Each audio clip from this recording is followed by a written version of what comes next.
কবরস্থানে যান তো, একটু যাবেন, একটু গেলে আখিরাতের কথাটা স্মরণ হবে। ওখানে ছোট শিশুরা শুয়ে আছে, কিশোর যুবকরা আছে, আপনার মতো তাগড়া যুবক মুরব্বীরা আছে। এরা এই এলাকায় থাকতো, এরা আকাশ থেকে নেমে আসে না, এই এলাকার সন্তান আজ নাই। একটা সার্টেন পিরিয়ড শেষে আপনিও থাকবেন না।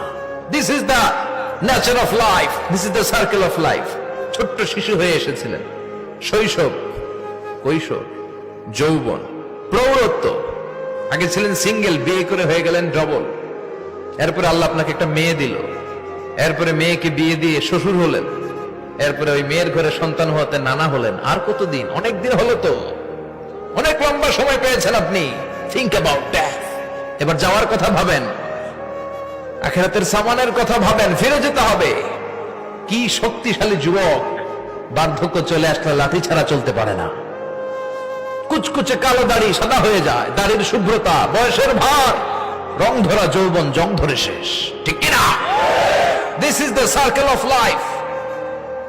যুবক ভাইরা, এটাই জীবন, চলে যেতে হবে, কেউ থাকতে পারবে না, ঠিক কিনা?